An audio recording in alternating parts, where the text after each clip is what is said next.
할렐루야. 오늘 저희들 함께 읽으신 로마서 10장 1절에서 4절의 말씀으로 로마서 강의 77번째 시간 부활하신 예수님을 따르라 라는 제목으로 오늘 함께 은혜를 나누도록 하겠습니다. 오늘 말씀은 강의 설교라기보다는 오늘 이 말씀을 가지고 오늘 준비하는 가운데 주님께 주셨던 감동, 하나님께 우리 교회 성도들과 나누기를 원하셔서 주신 말씀을 오늘 좀 연결해서 함께 좀 나누려고 합니다. 오늘 이 로마서 10장 1절 4절에 초점이 어디에 있는가? 오늘 율법의 마침이다. 이 로마서 10장 4절 말씀 굉장히 중요한 말씀이거든요. 근데 이 말씀의 초점은 결국 예수를 따르라는 데에 있습니다. 이스라엘이 왜 실패했느냐? 우리 지난주에 말씀 나누었죠. 실패 여러 가지 이유가 있지만 잘못된 길을 갔기 때문이죠. 그러면 거기에 대한 해법이 뭐가 있느냐? 단순합니다. 예수 따르면 됩니다. 이 간단한 해법에 대해서 실은 많은 경우 이 말을 깊이 묵상을 잘 못해요.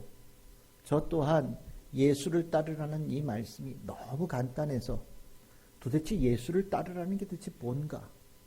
예수를 따르는 것이 도대체 무슨 유익이 있는 것인가? 예수를 따르는 모습이 도대체 어떤 모습으로 나타나는 것인가에 대해서 깊이 묵상을 제대로 못하지 않았나라는 생각을 갖게 됩니다. 실은 로마서 10장 1절 4절의 말씀을 가지고 설교를 준비하는 가운데 오늘 주께서 이 주를 따라야 된다라는 것이 이 말씀의 초점이라는 것을 깨닫게 하시면서 오늘 주께서 우리 성도들과 함께 나누라고 주신 말씀이 있어요. 그것은 마가복음 10장에 나오는 흔히 얘기하는 부자 청년에 관한 이야기입니다. 이 마가복음에 나와 있는 이 말씀은 마태복음 19장에도 나오고 누가복음 18장에도 나오는 말씀이거든요. 이 말씀이 생각보다 중요한 이유가 여러분들이 이 말씀에 연결되어져서 여러분들이 너무 잘 알고 있는 말씀이 나와요. 부자가 천국에 들어가는 게 낙타가 바늘기에 들어가는 것보다 어렵다.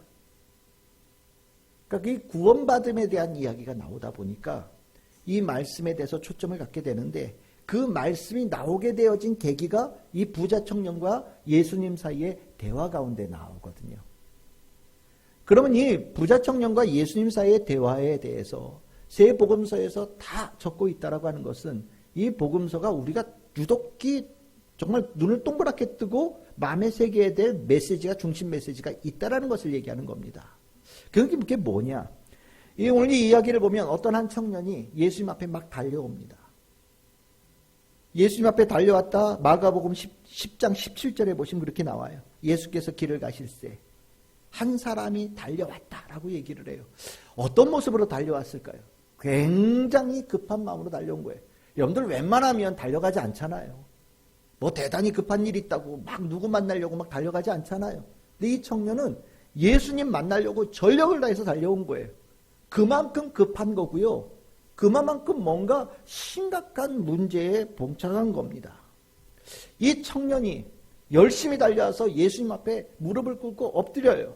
그 앞에 앉아서 예수님께 아주 정중하게 묻습니다. 뭐를 묻느냐? 마가복음 10장 17절에 뭐를 물어요? 선한 선생이여 내가 무엇을 하여야 영생을 얻으리까?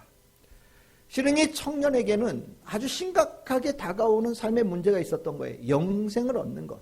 다른 말로 표현하면 나 구원받음에 대한 확신이 없어요 라는 문제를 얘기하는 거예요. 여러분들 단순하게 구원받음의 문제가 여러분들 교회 안 다니는 사람들, 예수 안 믿는 사람에게 당신 구원받았어요? 구원받지 않았어요? 뭐 이런 얘기는 뭐 교회 다닙니까? 교회 다니지 않습니까? 뭐 단순히 이 정도의 단어로 들릴지 모르겠어요. 그런데 여러분들 우리처럼 교회 다니는 사람들, 예수 믿는 사람들에게 구원의 확신이 없다는 거. 내가 정말 하나님의 은혜 가운데 영원한 생명의 약속이 있는지에 대해서 불확실하게 느껴지는 거는요. 단순하게 그냥 있냐 없냐? 내 안에 그것이 제대로 세워져 있냐? 제대로 세워져 있지 않느냐? 이런 문제가 아니에요. 여러분들에게 구원의 확신이 없다면 여러분들 삶 전체가 무너지는 겁니다. 여러분들에게 영생에 대한 확신이 없다면 여러분들 삶 전체가 그것으로 인해서 쓰나미처럼 다 쓸려가는 거예요. 지금 비 많이 오죠. 전 평상시 때 이렇게 양쪽 강둑에 있어서 그 사이로 이렇게 물이 지나갈 때는 그 물이 너무 이쁘고 아름답잖아요. 그런데요, 어느 날 뚝이 요만큼이라도 터지면 거기로 그 물이 다 쏟아져 내려오잖아요. 얼마나 무섭습니까? 여러분들 지금 고통당하는 분들 너무 많은데 그 뚝 무너지고 제방 무너져서 동네가 완전히 물밭이 되어버렸잖아요. 영생에 대한 확신이 없으면, 구원에 대한 확신이 없으면요, 마치 그런 거라고 생각하시면 돼요.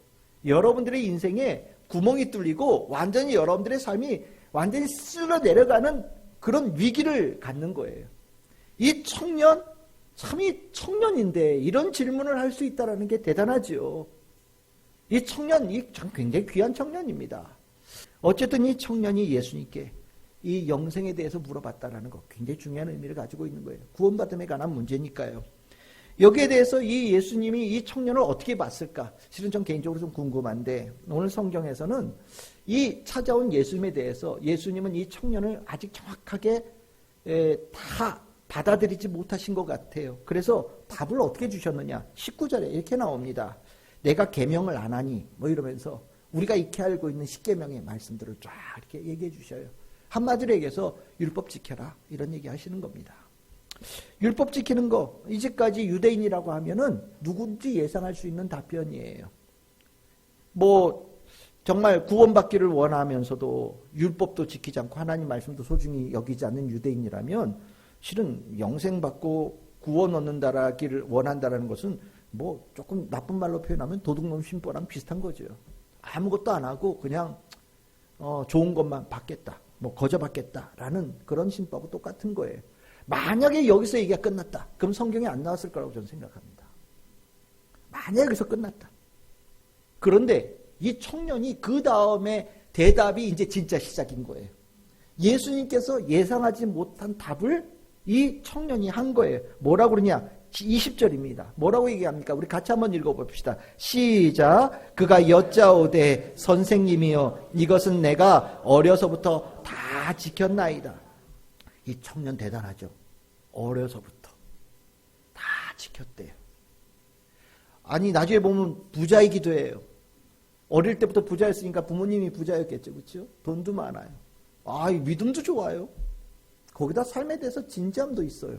도대체 부족함이 없는 것 같아요. 그런데 이 청년이요, 그 부족함이 없는 것처럼 생각되어진 이 청년이 주님 앞에 나와서 저 많은 거 다 가진 것 같고 다 한 것 같은데 뭔가 뻥 뚫려 있어요. 구원의 확신이 없어요. 라고 질문을 던지고 답을 구하는 거예요. 이 질문에 대해 예수님이 눈이 번쩍 뜨였던 것이 확실합니다. 그냥 일반적으로 주셨던 질문이 아니라 이 청년을 위해서 예수님이 진짜배기 대답을 주시기 시작해요. 정말 이거는 누구에게도 쉽게 주지 않으셨던 답일 수도 있어요. 정말 진지하게 인생에 대해서 고민한 자에게만 하나님께서, 예수님께서 준비되어진 진짜 해답을, 정답을 주신 거거든요. 이 오늘 읽었던 마가복음 10장 21절에 그 예수님의 답이 나와요. 이 말씀 여러분들 꼭 기억하기를 바랍니다. 우리 같이 읽어봅시다. 시작. 예수께서 그를 보시고 사랑하사 이르시되 내게 아직도 한 가지 부족한 것이 있으니 가서 내게 있는 것을 다 팔아 가난한 자들에게 주라. 그리하면 하늘에서 보화가 내게 있으리라. 그리고 와서 나를 따르라 하시니 아멘. 여러분들 예수님께서 부족한 것이 있다고 말씀하시거든요. 몇 가지가 부족하대요? 딱 한 가지요. 여러분들 기억하십시오. 몇 가지가 부족하다고요? 딱 한 가지요. 다른 말로 표현하면 이 한 가지만 해결하면 모든 문제가 해결된다는 얘기를 하시는 거예요. 지금 이 청년, 이 질문을 예수님께만 한 건 아닌 것 같아요. 이 질문을 온 동네 다니면서 다 좀 뭔가 안다, 뭔가 좀 존경할 만하다, 자기의 선생들에게 다 이 질문을 던졌을 것 같아요. 그런데 답을 제대로 못 얻은 겁니다. 그래서 당시 하나님 말씀 정말 귀하게 전하고 다닌다는 예수님을 찾아서 달려와가지고 예수님께 특별하게 물은 거거든요. 예수님께서 한 3가지가 부족한데, 한 10가지가 부족한데, 20가지가 부족한데, 아니면 모세 율법에 10개의 계명이 부족해서인데, 아니면 여러분들 모세 율법의 계명이 613개거든요. 613개 중에 네가 200개는 제대로 안 지켰더라. 이런 얘기 하신다면 아마 지레 겁을 먹고 뒤로 자빠졌겠죠. 근데 예수님은요, 아주 정확하세요. 한 가지라는 거예요. 여러분들, 이 말씀이 복음이에요. 한 가지만 하면 된다라는 거예요. 실은 우리가 살면서 이런저런 문제들 많이 가지고 있잖아요. 정말 감당하지 못할 많은 문제들, 허걱거리는 문제들 너무 많잖아요.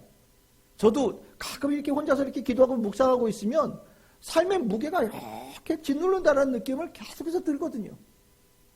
그때 정말 이걸 어떻게 해결해야 되나, 이 문제, 저 문제 막 짓누릴 때 정말 내가 한없이 짜그러드는 그런 느낌들을 받아요. 그런데 이 말씀이 얼마나 귀한지 몰라요. 한 가지만 있으면 되는 거예요. 한 가지만 있으면 된다. 네가 네 인생에 왜 그렇게 짜부러들고 무너지고 갈급하고 답답하냐?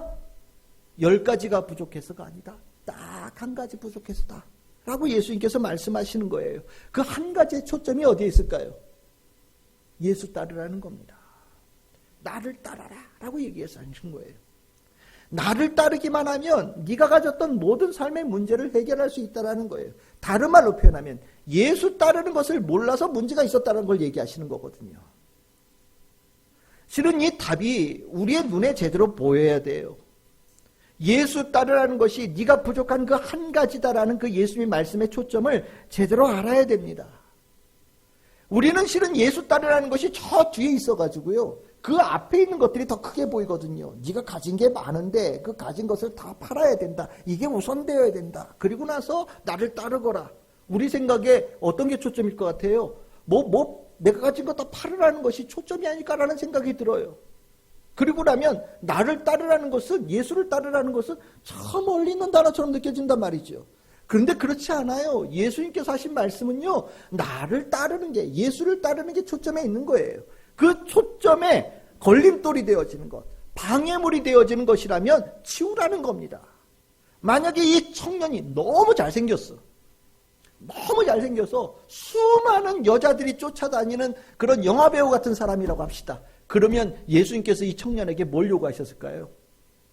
너 잘생겼다는 생각을 좀 지우거라.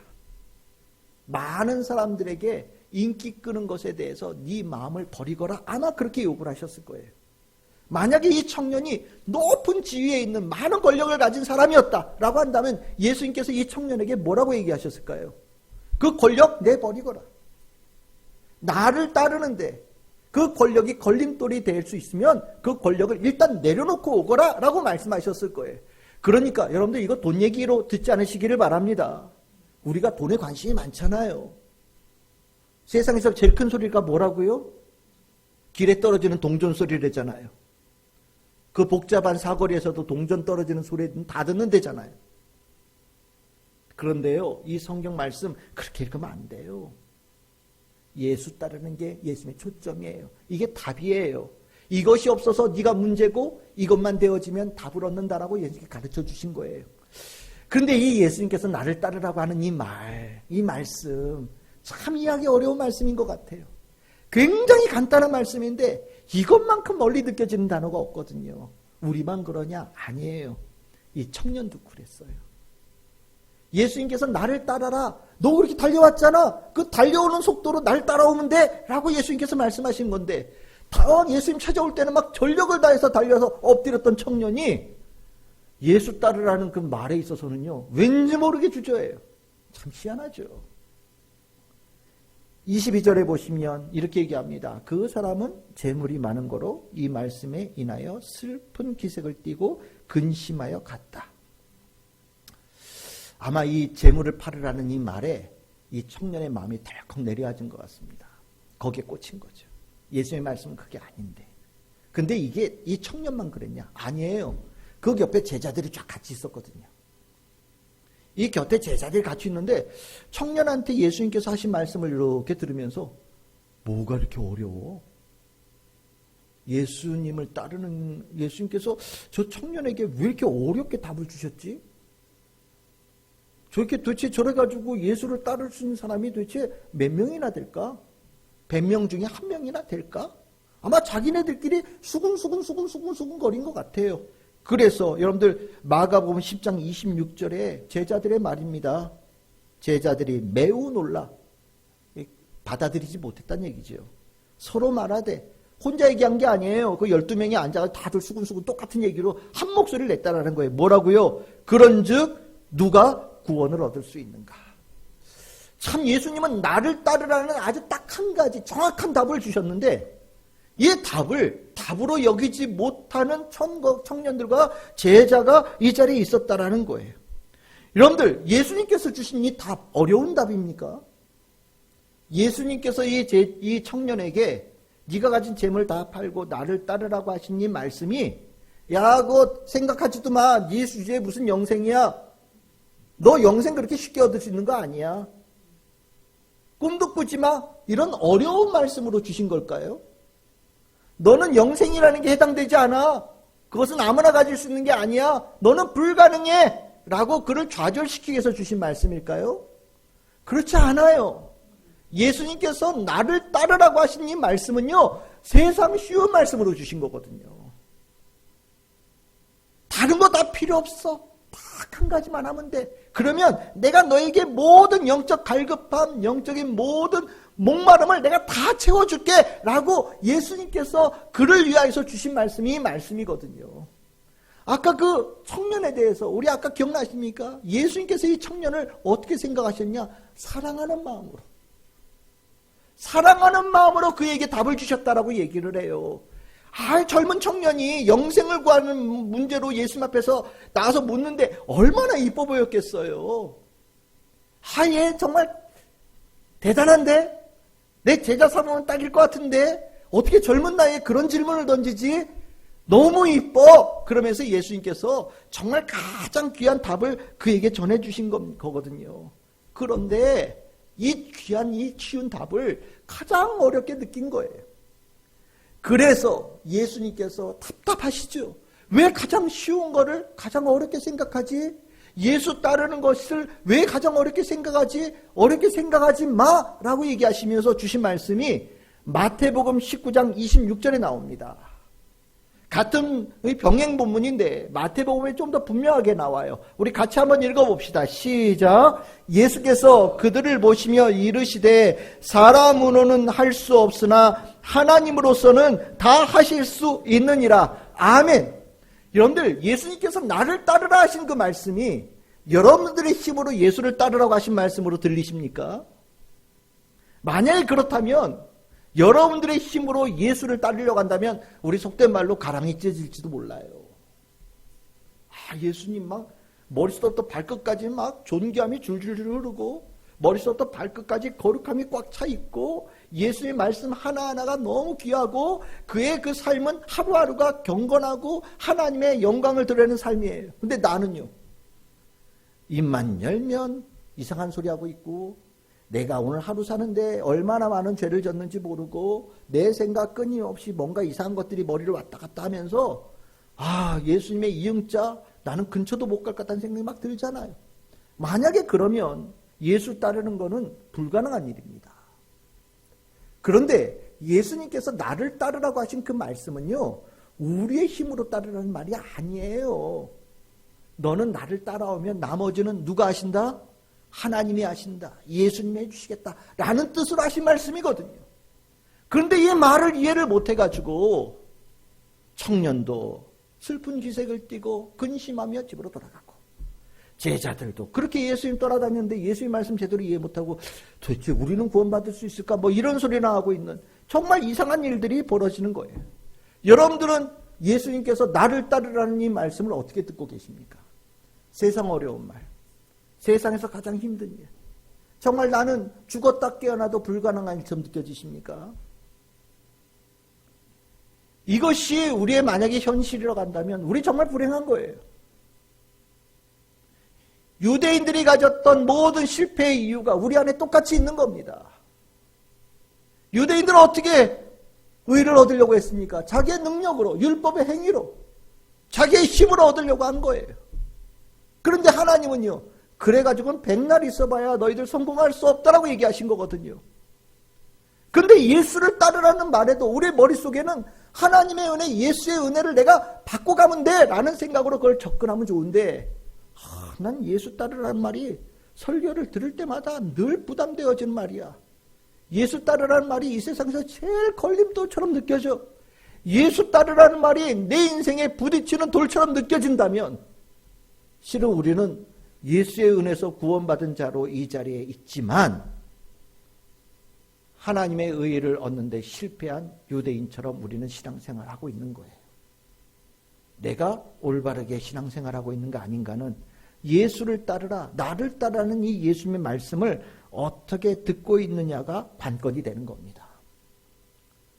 오늘 제가 이 로마서 10장 1절에서 4절을 이렇게 묵상하면서 실은 이 우리가 지난주에 나눴던 9장 그 마지막 부분의 말씀을 우리 거기에는 구약 성경을 인용하면서 말씀을 했잖아요. 그런데 이 10장 1절 4절의 말씀은 그것을 요약해서 바울이 얘기해 주고 있거든요. 왜 실패했는가에 대해서. 로마서 10장 2절 3절에 보시면 이렇게 얘기하죠. 내가 증언하노니 그들이 하나님께 열심은 있으나 이 인간의 열심이에요. 올바른 지식을 따른 것이 아니니. 도대체 이 구원을 어떻게 받는지에 대한 부분에 올바른 지식을 갖지 못했다라는 겁니다. 그래서 하나님의 의의를 모르고 자기 의의를 세우려고 힘써서 하나님의 의의에 복종하지 아니하였다라고 얘기를 해요. 실은 유대인들의 실패의 원인을 얘기하는데 이거 솔직하게 얘기하면 바울이 옛날에 사울이었을 때의 모습이죠. 어떻게 하냐고요? 자기가 그랬으니까. 자기가 다 그렇게 살았으니까. 정말 하나님의 의 제대로 모르고 헛똑똑이가 돼가지고 하나님의 의는 하나님과의 바른 관계, 하나님께서 나에게 내려주시는 은혜, 그 은혜로 의로워지고 믿음으로 의로워진다라는 것이 성경에 분명히 기록되어져 있음에도 불구하고 그걸 제대로 몰라가지고 열심을 내는데, 믿음을 갖는데 열심을 내는 게 아니라 자기의 행위를 다하는데 열심을 다하고 열심히 하나님을 믿고 따르는데 하나님을 섬기는 마음을 가지는 것이 아니라 내가 이렇게 대단한 사람이야, 내가 이렇게 특별한 사람이야 라고 자기를 높이는데 힘을 다하는 어리석은 자의 모습을 내가 가졌었다. 그런데 예수를 따르고 나니 그 모습이 얼마나 어리석은 모습이었는지, 예수를 따르고 나니 그 모습이 얼마나 부끄러운 모습인지 알게 되어졌다라고 바울이 말하는 거거든요. 그치요. 다 가지고 있는 것 같아요. 부자 청년처럼 부자이기도 하고 율법도 행위, 모든 것이 다 갖추고 있는 것 같아요. 근데 딱 하나 없어요. 뭐가 없어요? 예수를 따르는, 하나님을 온전하게 따르는 게 부족해요. 그런데 그러고 났더니 어떻게 했냐? 아무것도 없는 것 같은 사람이 되는 거예요. 그런데 아무것도 없는 것 같아도 예수 따르는 것, 하나님 제대로 섬기는 것만 하나 딱 세워졌더니 모든 것을 다 가진 자로 변화되어지더라 라는 그것을 누가 체험했느냐? 바로 바울이 자신의 삶에서 체험했다라는 거예요. 예수님께서 나를 따르면 모든 네가 가지고 있는 삶의 질문에 대한 답이 될 거다라고 하는 그것을 부자 청년은 근심하며 돌아가 버렸지만 실질적으로 그것의 은혜를 입고 그것이 성취되어지는 축복을 누가 받았느냐? 바울이 받은 거예요. 바울이. 죄인 중에 죄인이고 죄인 중에 괴수였던 그 바울이 딱 한 가지 예수 만나서 예수 따르는 것만으로도 그의 인생이 완전히 뒤바뀌는 역사, 부족함이 없는 역사가 그의 삶에 일어난 거거든요. 그리고 나서 보니까 예수님께서 부자 청년에게 나를 따르라 라고 하신 그 말씀이 얼마나 귀한 말씀인지, 얼마나 큰 축복의 말씀인지를 우리가 이해하게 되는 거예요. 제가 왜 이번 주에 설교를 준비하면서 계속해서 좀 마음이 힘들었냐면 내가 이 말씀을 제대로 이해하고 전할 수 있을까라는 생각을 가졌어요. 로마서 10장 말씀을 묵상하는데 왜 부자 청년이 떠올라요? 이거 두 가지를 내가 묶어서 연결해서 하나님의 마음, 하나님의 뜻을 제대로 전할 수 있을까에 대해서 두려웠어요.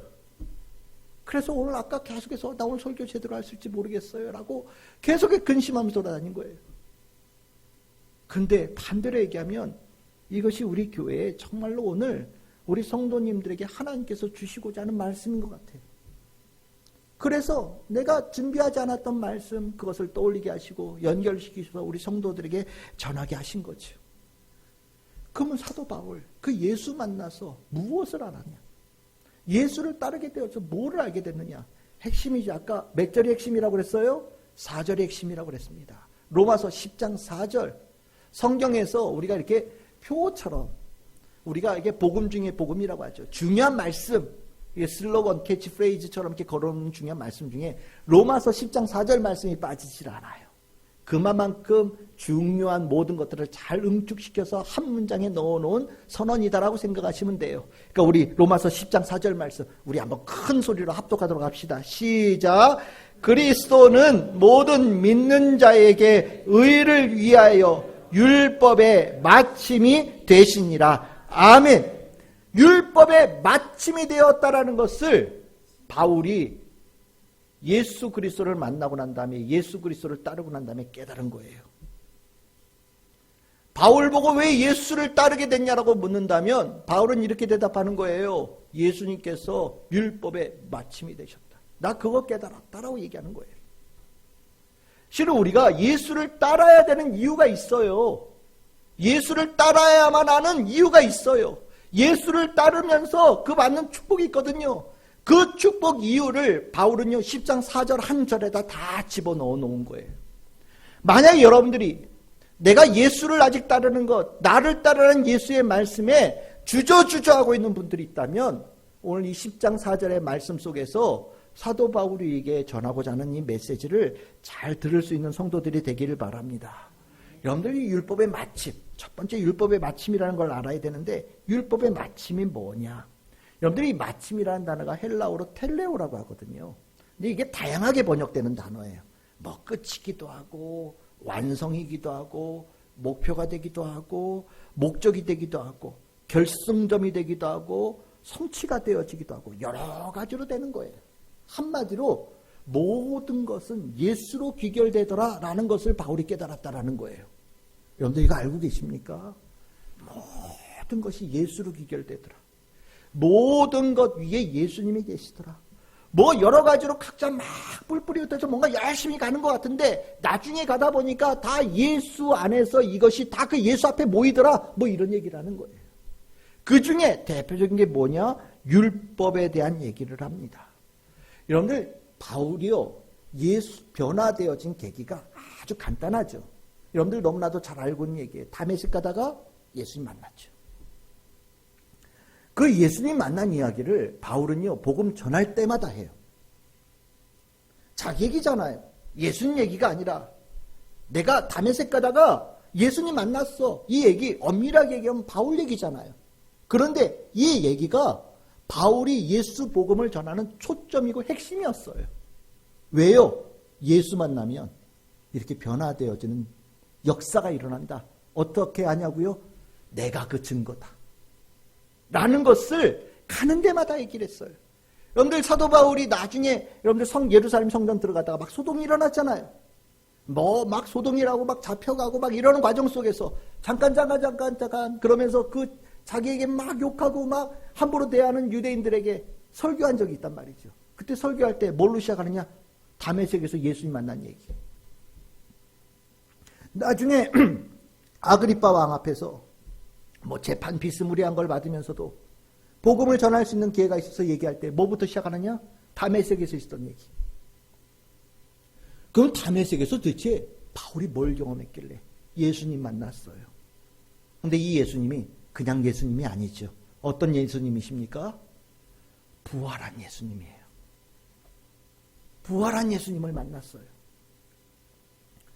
부활하기 전에 예수님을 만났으면 바울이 이렇게 안 놀랐을 거예요. 그런데 다메섹으로 가다가 예수님을 바울이 만났는데 어떤 예수님을 만났냐? 부활의 예수님을 만났어요. 그러면 이 부활의 예수님이 왜 중요하냐? 여러분들 부활, 아까 그 부자 청년이 뭐를 물었습니까? 영생을 물었죠. 그 영생이 뭐냐면 하나님께서 의롭다고 인정하시는 자의 가장 중요한 결실이에요. 너는 의롭구나. 하나님께서 인정하실 때 그에게 주시는 선물이 영생인 겁니다. 우리도 영생에 대한 소망이 있지요? 그 영생 무슨 증거냐? 하나님 앞 하나님께서 여러분들을 의롭다라고 인정하시면서 주시는 축복이에요. 그런데 이 영생이 이게 제대로 잘 안 보이잖아요. 죽었다 살아난 사람이 있으면 좋을 텐데 우리는 그런 사람을 본 적이 없어요. 다만 구약 성경에는 가끔 이런 사람 나오죠. 죽지 않고 하늘로 들려 올라간 사람. 뭐 에녹이나 엘리야나 하나님께서 보시기에 의롭다라고 이렇게 보시는 사람은 간혹 죽지 않고 하늘로 올라가는 사람들이 있지만 대부분의 경우에는 영생의 결실을 가지고 우리 눈앞에 나타나는 일을 본 적이 없단 말이죠. 그런데 다들 영생은 하나님께서 인정하신 결실의 모습이라는 것을 다 알아요. 여러분들 바울, 예수님은 어떻게 생각했던 사람입니까? 정말 미워했던 사람이에요. 증오했어요. 박해했습니다. 예수란 이름만 나오면 땅끝까지도 달려갈 수 있는 열심을 가졌던 사람이거든요. 그런데 이 예수 미워했던 사람이 자신의 생각을 완전히 갈아엎게 되어지는 계기가 뭐냐? 예수님 만나서. 어떤 예수님은요? 부활하신 예수님 만나서.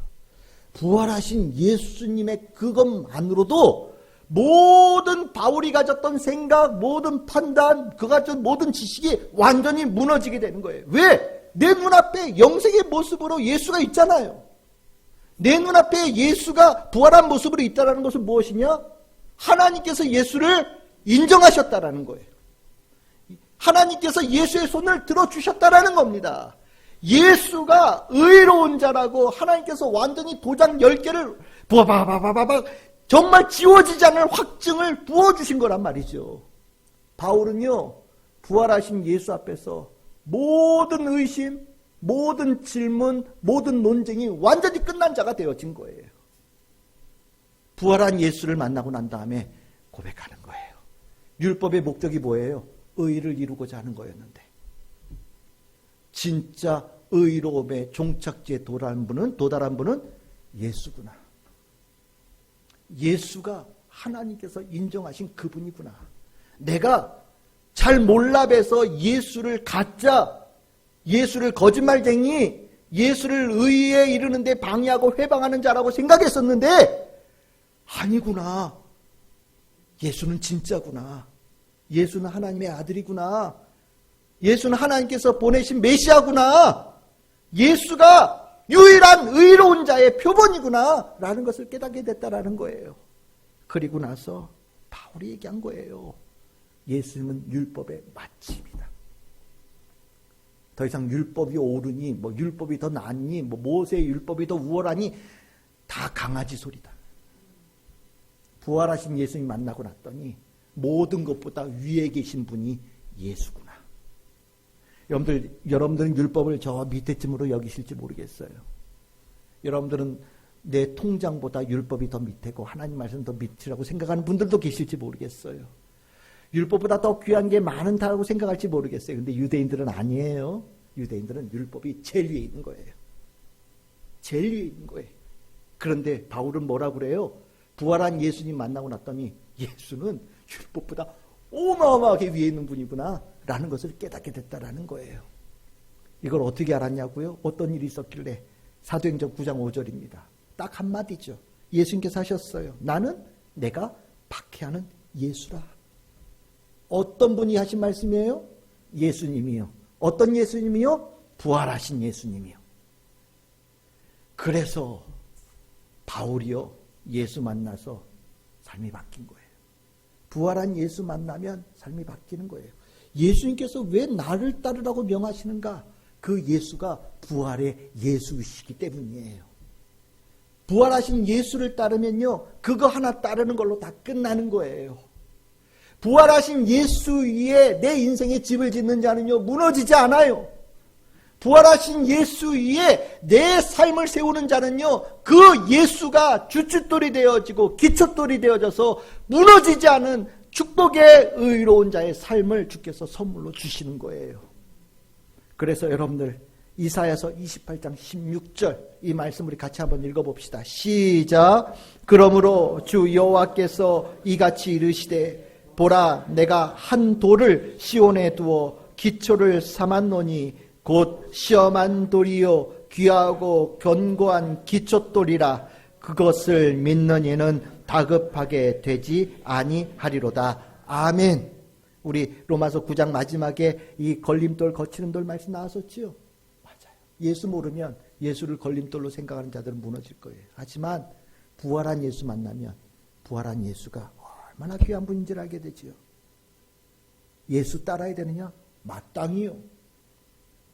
예수보다 귀한 분 없고 예수보다 그 삶이 의롭다라고 인정되고 확증되어진 자는 이 세상에 아무도 없어요. 예수님 부활하시면서 자신의 존재를 드러내셨고 바울은 그 예수 만나서 예수 따르는 자가 될 수밖에 없었다라고 얘기합니다. 저는 우리 성도들에게 그 축복이 있기를 바랍니다. 두 번째입니다. 예수님을 따르면 축복이 있어요. 예수님을 따르는 자에게는요, 예수님께서 베푸시는 의가 있고요, 준비되어진 의가 있고 한 명도 빠짐없이 다 받는 역사가 일어납니다. 여러분들 바울 예수님 만났어요. 바울이 예수님 찾아갔나요? 아니죠. 예수님께서 바울을 찾아가셨어요. 예수님께서 바울을 찾아가셨다. 왜 찾아가셨을까? 아마 내가 바울이라고 한다면 내 앞에 부활하신 예수님 딱 나타나셨을 때 와우, 내 머릿속에 생각되어지는 건 난 죽었다. 이 생각밖에 들지 않을 거예요. 왜? 내가 얼마만큼 예수 미워하는지 누구보다도 내가 잘 알아요. 내가 얼마나 예수를 증오하는지 내가 누구보다도 잘 알아요.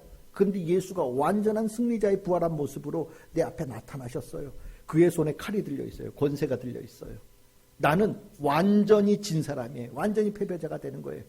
예수님께서 나 같으면은 왜 나를 찾아왔을까? 때려주려고. 너 왜 이렇게 못되게 굴어? 너 왜 이렇게 나를 힘들게 굴어? 왜 가는 길을 네가 왜 자꾸 방해하니? 라고 얘기하면서 나 때려주려고 예수님께서 나타나셨을 거라는 생각이 들 거예요. 그런데 바울이요, 그 벌벌 떨고 있을 때 예수님은 바울을 그러기 위해서 오신 게 아니잖아요. 예수님은 바울을 찾아오셨을 때 바울을 죽이거나 바울을 무너뜨리거나 바울을 떼찌떼찌 하려고 오신 게 아니에요. 뭘 하려고 오셨어요? 사랑하는 마음으로 오셨고요. 그를 살리기 위해서 오셨단 말이죠. 실은 이 예수님의 마음을 예수님의 제자들도 다 이해하지 못했어요. 실은 바울이 예수님 만나서 눈이 멀어가지고 손에 붙일려서 갈 때 벌벌벌 떨려갔을 때 실은 그 바울 소식을 들을 때 많은 예수 그리스도를 믿는 사람들이 그 바울 무서워했거든요. 그런데 여러분들 성경 사도행전 9장 15절 17절 아나니아라고 하는 예수님의 제자가 나오죠. 아나니아라는 제자가 예수님의 명령에서 바울에게 가서 말 전해라고 할 때 아나니아도 주저주저해요. 무섭거든요. 그런데 예수님께서 아나니아에게 말씀하시죠. 걱정하지 말고 가거라. 내가 내가 쓸 그릇으로 이미 바꿔놨어. 걱정하지 마. 내가 그를 위하여서 내가 모든 것을 바꾸어 놓았으니 넌 걱정하지 말고 가거라. 그는 변화되어진 자다. 내가 그와 함께 할 거다. 내가 그에게 성령을 주겠다. 라고 아나니아에게 말씀하셔요. 그리고 아나니아가 가서 실질적으로 그 일을 합니다. 무슨 얘기를 하는 겁니까? 예수님께서 찾아오셨어요. 예수님께서 우리 보고 따르라고 해요. 왜 따르라고 하실까? 한마디 기억하시기를 바랍니다. 하나님의 의를 여러분들에게 선물로 주시기 위해서 따르라고 하는 거예요. 가장 좋은 선물, 가장 귀한 선물을 준비하고 계시고 예배하고 이미 계셔요. 그러면서 그것을 주기 위해서 우리 보고 따르라고 하시는 거예요. 실은 예수님께서 우리를 따르라고, 부자 청년에게 따르라고 할 때 그 사람 고생시키려고 따르라고 한 게 아니거든요. 가장 좋은 것으로 그 청년에게 주시기 위해서 따르라고 한 건데 그거를 제대로 믿지를 못하는 거예요. 예수가 왜 나를 따르라고 할까? 여러분들 찾아오셨어요. 왜 오셨을까요? 복 주시려고요. 여러분들 예수님께서 여러분을 만나주셨어요. 왜 만나주셨을까요? 여러분들의 뭔가 갈급하고 영적인 그 목마름을 아셔서 그것을 채워주시려고요. 여러분들 찾아오셨어요. 왜요? 여러분들이 어디로 가야 될지 몰라서 방황하고 주저주저하고 있는 걸 안타깝게 보시고 잃어버린 양을 찾으러 오신 거거든요. 예수님은 그런 분이란 말이에요. 그런데 예수님을 잘 몰라서 예수님을 못 쫓아가요. 그런데 바울은 얘기하잖아요. 예수님께서 내 눈을 멀게 하셨더라. 왜? 눈 뜨고 있으면 지가 가고 싶은 대로 갈까 봐. 내 눈을 멀게 하시고 예수 믿는 자의 손에 이끌려서 가게끔 만들어 주시더라. 그 갈 때 입에서 나오는 거예요. 예수님 보고 뭐라 그래요? 주여! 주여라는 말이 나올 때 이미 끝난 거예요. 내가 따르겠다라는 거거든요. 죽을 것 같아요. 내가 이제까지 예수님께 하고 보면은 이제부터 죽을 때까지 아마 고생문이 확 열렸다고 생각하면서 끌려갔을지 모르겠어요. 누가 내 손을 끌고 가요? 아우, 난 와서 가서 이제 완전히 맞았어. 라는 생각으로 할지도 모르겠어요. 근데 아니더라는 거예요. 나의 삶에 이런 역사가, 이런 축복이 준비되어 있을지 몰랐다라는 거예요. 성령의 충만함이 임하더라. 하나님께서 나와 함께 하시더라. 하나님께서 나와 동행하여 주시는 은혜를 주시더라. 눈을 뜨고 봤더니 이미 예수 안에서 의롭다함을 받아서 기뻐하는 형제들이, 믿음의 형제들이 있고, 내가 그들에게 그렇게 해코지했음에도 불구하고 사랑하는 마음으로 나를 대하는 형제들이 내 눈에 보이고, 내 기력을 다시 살리기 위해서 정말 물심양면으로 먹이고 입히는 형제들이 내 근처에 있고, 더군다나 하나님께서 예수 따르는 나를 믿게 보지 않으시고 나에게 성령의 충만함의 은혜를 주시더라. 바울이 정말 감동을 받은 거예요. 나 같으면 그렇게 못할 것 같은데 예수 따르라고 명령하시는 것에 따랐더니 이런 축복이 있더라. 그래서 바울이 감동을 가지고 성경의 사도행전을 보시면 즉시로 회당에 가서 복음 전하고 유대인들에게 복음 전한단 말이죠. 지금 듣는 사람들이 당황해요. 아니, 제가 저런 애가 아닌데 어떻게 저렇게 변했을까? 근데 바울은 알죠. 예수 따랐더니 주님께서 주신 축복이 있었다라는 거예요. 여러분들 예수 따라야 돼요. 왜요? 준비되어진 축복이 있어요. 예수 따르면 우리가 상상할 수 없는 은혜가 준비되어져 있어요. 예수 따르는 자에게 주님께 예배하고 계시는 거예요. 실은 이 이스라엘 백성들, 유대인들은 그거 몰라가지고요. 내 눈앞에 육신으로 말씀이 오고, 내 눈앞에 하나님의 사랑이 오고, 내 눈앞에 하나님의 구원의 역사가 이루어지는 것을 봄에도 불구하고 말씀을 들어도 의심하고 표적을 봄에도 의심해서 또 다른 표적 보여주세요라는 이딴 일만 하고 있고, 예수를 따르라는 말에 부자 청년처럼 근심하고 도대체 그게 무슨 의미인지 몰라가지고 주저주저하는 모습들이 유대인들에게 팽배했었거든요. 그런데 바울이 정말 주님의 은혜 속에 예수, 부활의 예수 만나서 오, 예수님 만물 중에 가장 위에 계신 분이라는 걸 깨닫게 되어지고, 정말 눈 감긴 상태에서 그냥 손에 이끌려서 예수 따르는 자 엉겹결에 되었는데, 그 예수 따르는 엉겹결의 그 축복에 예비되어진 것은 너무너무 아름다웠고, 그리고 났더니 부자 청년에게 나를 따르라고 하는 그 말씀이 어떤 의미인지 바울은 깨닫게 되어지고, 이제 아직도 따르지 못하는 유대인들에게 나를 보세요. 나를 보세요. 내가 이렇게 변했잖아요.